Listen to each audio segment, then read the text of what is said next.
வணக்கம். நான் உங்கள் எஸ்என்எஸ் கேஜிஎஃப் ஸ்ரீகுமார் பேசுகிறேன். மீண்டும் உங்களை சந்திப்பதில் மிக்க மகிழ்ச்சி.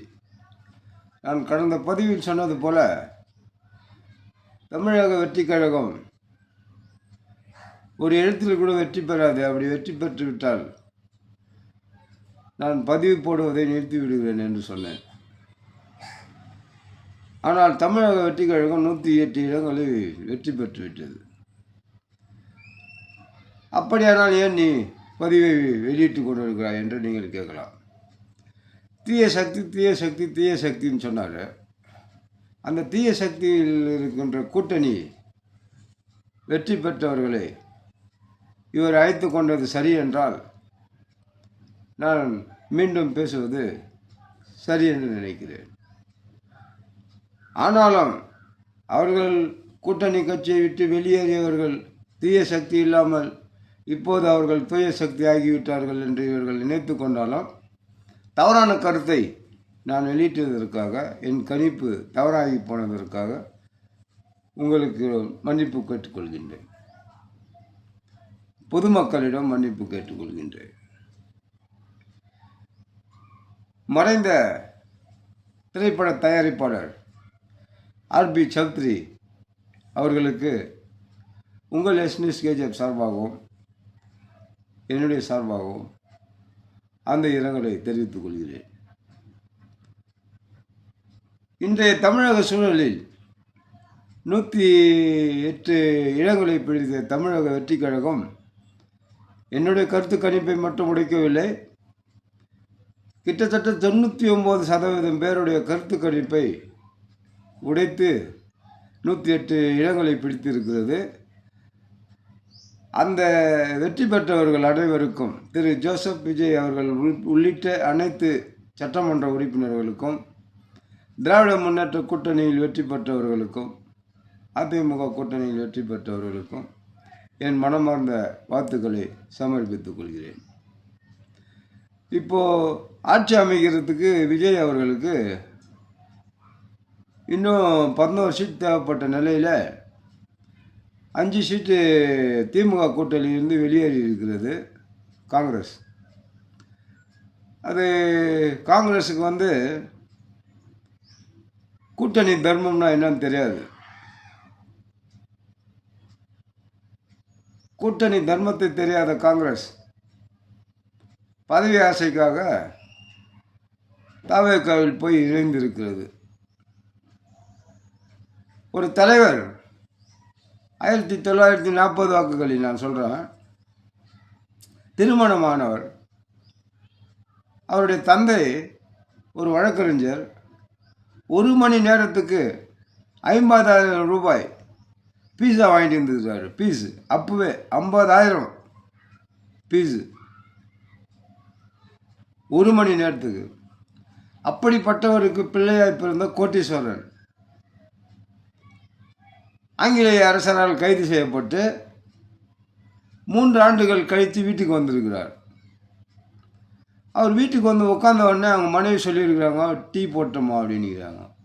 3 வருஷம் ஆச்சுமா அவங்க கையால் டீ குடிச்சு டீ போடுமா அப்படின்னு சொல்லிக்கிறாரு. அவங்க டீ போடுறதுக்கு உள்ளே போயிருக்காங்க. உடனே போலீஸ்காரர் உள்ளே என்ட்ராகிறாங்க. உங்களை நான் கைது செய்கிறேன் அப்படின்னு சொல்கிறாங்க. அவர் அதிர்ச்சியாக பார்க்குறாரு. இப்போ தான் 3 வருஷம் ஜெயிலுன்ட்டு உள்ளே வந்தேன், என்னை கைது பண்ணுறதுக்கு வந்துக்கிறீங்களே. ஆமாம், இது வேறு ஒரு வழக்கு.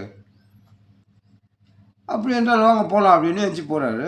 மனைவி ஓடி வராங்க, என்னங்க டீனா குடிச்சிட்டு போங்க அப்படின்னு.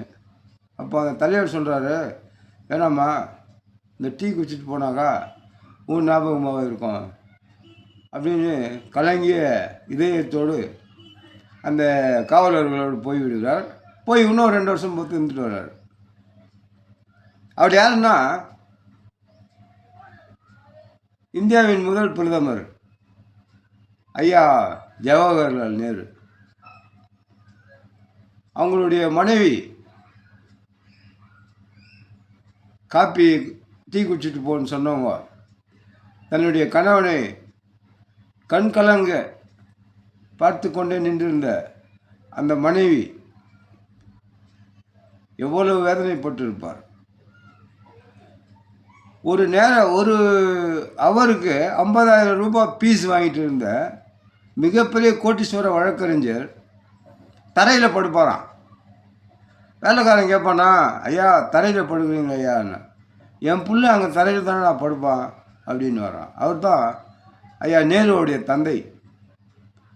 நான் ஏன் இதை சொல்கிறேன்னா, இப்படிப்பட்ட தியாகங்களை செய்து இந்த நாட்டுக்காக உழைத்து உருவாக்கிய அந்த காங்கிரஸ் கட்சியில்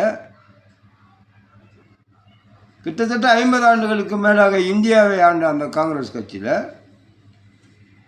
2014ஆம் ஆண்டு முதல் 2019 வரை 5 வருஷம், 2019லேருந்து 2024 வரைக்கும் அது ஒரு 5 வருஷம், 10 வருஷம் இந்த காங்கிரஸ் கட்சியால் எதிர்கட்சி வரிசையில் கூட உட்காரத்துக்கு அருகதை இல்லாமல் போய்விட்டது. 55 பாராளுமன்ற உறுப்பினர் இருந்தால்தான் எதிர்கட்சியாக இருக்க முடியும். இந்தியாவின் மிக 2வது பெரிய கட்சியாக அதிமுக விளங்கியது. அதிமுகவுக்குத்தான் துணை சபாநாயகர் பதவி தம்பிதுரை அவர்களுக்கு கொடுக்கப்பட்டது. அப்படிப்பட்ட தியாக சுடர்களால் வளர்க்கப்பட்ட அந்த காங்கிரஸ் கட்சி இந்த அளவுக்கு தேய்ந்து போனதுக்கு காரணம் என்னன்னா, அதுக்கு பிள்ளையார் சுழியே தமிழ்நாடு தான்.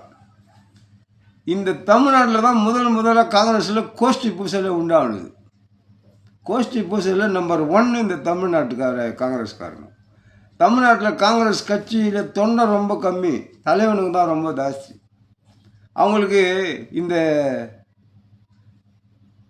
கூட்டணி தர்மத்தை பற்றி எல்லாம் தெரியாது. அதெல்லாம் தெரிஞ்சு அந்த கூட்டணி தர்மத்தோடு அவங்க வெளியே போயிருந்தா, இப்போது அண்ணன் திருமாவளவனும் கம்யூனிஸ்ட் கட்சிக்காரு 2 கட்சிக்காரு எவ்வளோ ஒரு அருமையாக முதல்வரை போய் சந்தித்து உங்கள் கூட்டணியில் இருக்கிறோம், மேற்கொண்டு என்ன செய்யலாம் அப்படின்னு விவாதம் பண்ணி நாங்கள் போய் தார்மீக அடிப்படையில் அவங்களுக்கு ஆதரவு அளிக்கட்டுமா வேணாவா அப்படிலாம் பேசியிருப்பாங்க இல்லையா. அந்த மாதிரி கூட ஒரு பேருக்கு ஒரு முதலமைச்சர்கிட்ட சொல்லிட்டு போகல யார், இந்த காங்கிரஸ் கட்சிக்காரங்க. அதனால் நான் சொல்கிற வந்தது என்னன்னா, இது காங்கிரஸ் கட்சி காலம் முடிந்து விட்டது தமிழ்நாட்டில். இனி ஜென்மத்துக்கும் காங்கிரஸ் கட்சி வராது தமிழ்நாட்டில். ஒரு கவுன்சிலர் எலெக்ஷனில் ஜெயிக்கணுன்னா கூட காங்கிரஸ் கட்சிக்கு ரொம்ப கஷ்டம். ஏன்னா இதுக்கு மேலே காங்கிரஸ் கட்சியை பற்றி நான் பேச விரும்பல. நான் இந்த வீடியோ முக்கியமாக பதிவிடுறதுக்கு கருத்து கணிப்பில் அவர் வரமாட்டார் நான் கூட சொன்னேன், வந்துட்டார். இப்போ 6 இடங்கள் தேவைப்படுகிறது. தார்மீக உரிமை இருக்கிறது எல்லாருக்கும், உதவி போய் கூட்டணியில் சேர்றதுக்கு. அப்படி சேராமல் போனால் அது மறுதேர்தல் வர்றதுக்கான ஒரு வாய்ப்பாயிடும். மறுதேர்தல் வர்றதுக்கு ஒரு வாய்ப்பு வரக்கூடாதுன்னா அண்ணன் Thirumavalavan, Communist Party of India Marxist, இந்த 3 பேரும் சேர்ந்து 6 பேர் சட்டமன்ற உறுப்பினர்கள் இந்த 3 கட்சியிலும் திரு ஜோசப் விஜய் அவர்களுக்கு ஆதரவு அளிக்க வேண்டும் என்று நான் தயவு செய்து இந்த 3 பேரையும் கேட்டுக்கொள்கிறேன். நான் இன்றைக்கு இந்த பதிவு நடந்து கொண்டிருக்கின்ற ஒரு 2 மணி நேரத்திற்கு முன்னாடி நான் விசிகா தலைமையில் ஃபோன் பண்ணி, விசிகா ஆஃபீஸ்லேருந்து ஒருத்தர் எடுத்தார். அவர்கிட்ட என்னுடைய பதிவை நான் சொன்னேன், ஐயா இந்த மாதிரி இருக்குது பிரச்சனை, தயவுசெய்து அவருக்கு ஆதரவு கொடுங்க, அவர் ஆட்சியை தக்க வைக்கிறதுக்கான முயற்சியில் ஈடுபட வைங்க ஐயான்னு கேட்டேன். அதுக்கு அவர் சொன்னார், தலைவர் யோசித்து முடிவெடுத்து பண்ணுவார் அப்படின்னு அந்த கட்சியிலேருந்து சொன்னாங்க. மார்க்சிஸ்ட் கட்சி இன்னொரு கட்சி 2 கட்சியோட லேண்ட்லைன் ட்ரை பண்ண கிடைக்கல. நான் என்னுடைய விஷயத்தை நான் உண்மையை உங்களிடம் சொல்கிறேன். நான் இவ்வளோ பெரிய தலைவர்கள்கிட்டலாம் பேசுகிற அளவுக்கு நீனா பெரிய ஆளாக இல்லை.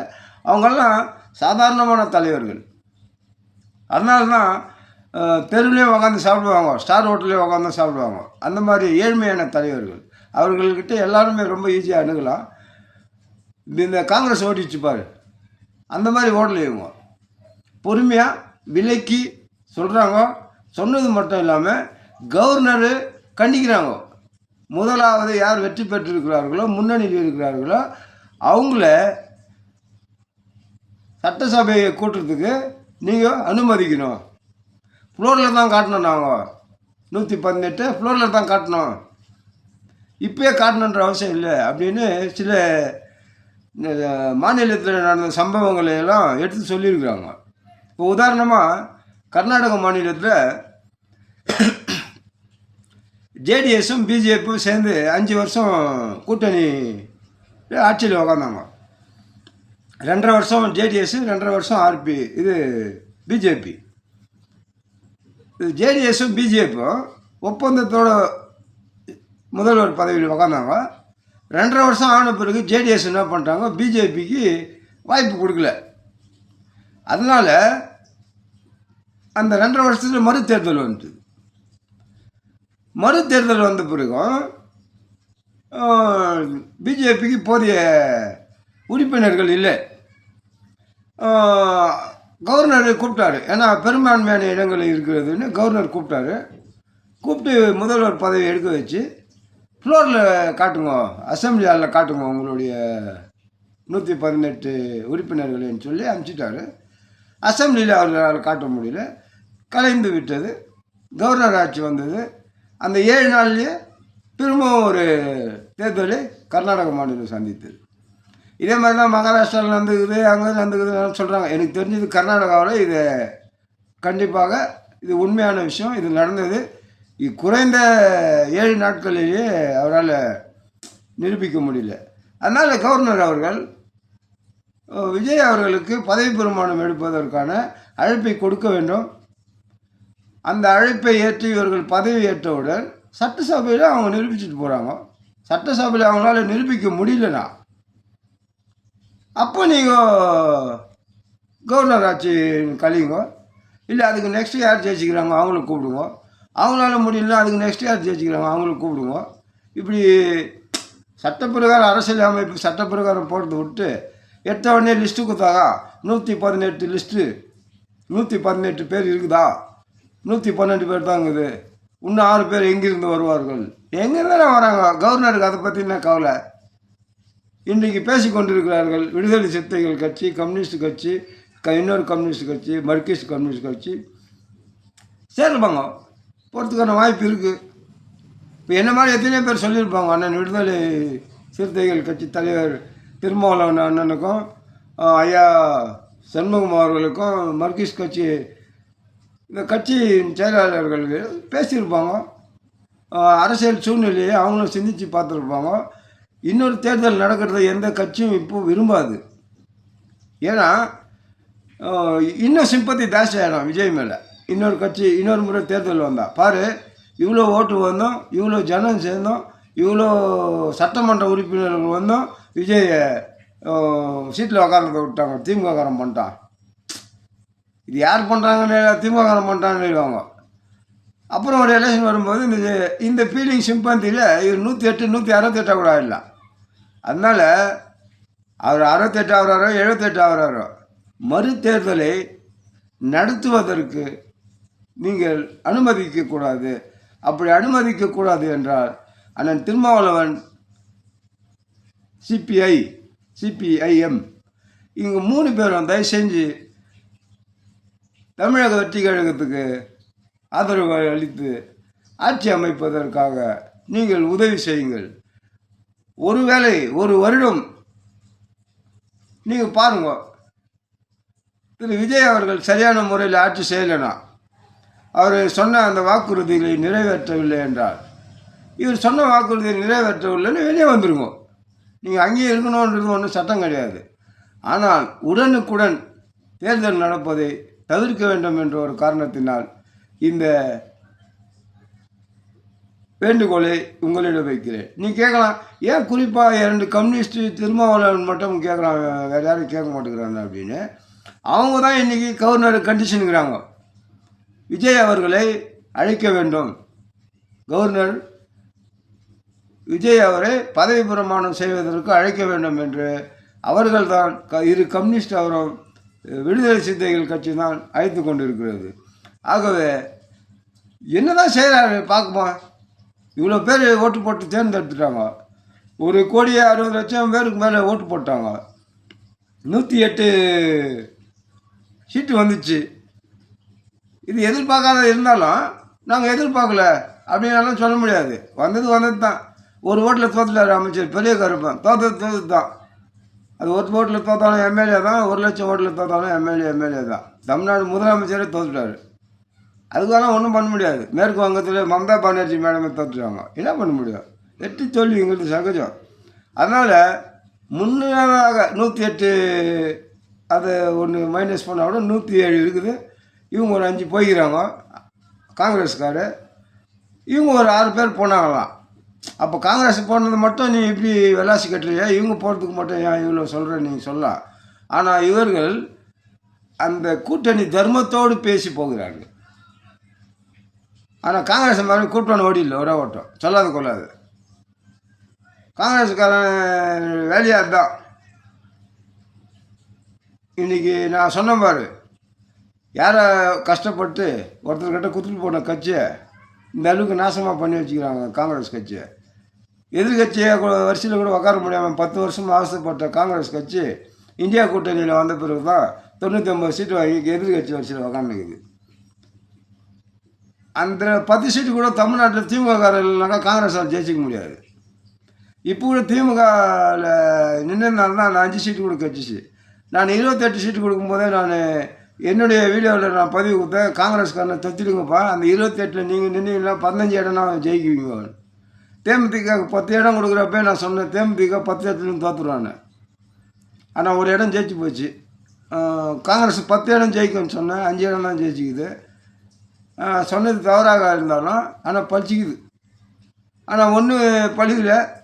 ஆனாலும் மக்கள் விரும்புகிறாங்க. மக்கள் தீர்ப்பே மகேசன் தீர்ப்பு. இதில் எந்த மாற்று கருத்துக்கும் இடம் இல்லை. ஆகவே கவர்னர் கேட்குற மாதிரி அவர் இடத்துல 118 எம்எல்ஏ லிஸ்ட்டை கொடுத்துட்டு திரு விஜய் அவர்களை முதல்வர் வாக்குங்கள், மாண்புமிகு முதல்வர் வாக்குங்கள். இந்த தமிழகத்தை அவர் எப்படி ஆளுகிறார் என்று பார்ப்போம். பார்த்து அதன் பிறகு அவர் மீது அதிருப்தி ஏற்படுகிறதா திருப்தி ஏற்படுகிறதா என்பதை சிந்திக்கலாம். தற்சமயம் இந்த